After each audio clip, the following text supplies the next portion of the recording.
आमच्या गावामध्ये लांडे आणि गारे या कुटुंबातील 2 वधूवरांचा विवाह सोहळा आज या ठिकाणी होता.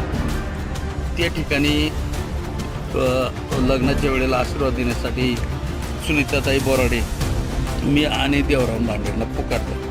सुनीताताईने आशीर्वाद दिला आणि मी आशीर्वाद दिला आणि देवराम लांडेंना आशीर्वादासाठी पुकारल्यानंतर ती आग्यामोळ उठला. कारण देवराम लांड्याला ती आग्यामोळ म्हणून पदवी असल्यामुळं तिकून आग्यामोळ उठला तसा सगळा वराड्यांवर येऊन बसला.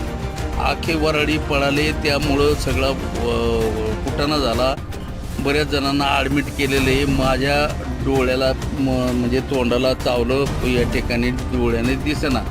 आणि हे सगळा कुटाणा जो आहे हा सगळा देवराम लांड्यामुळेच घडला.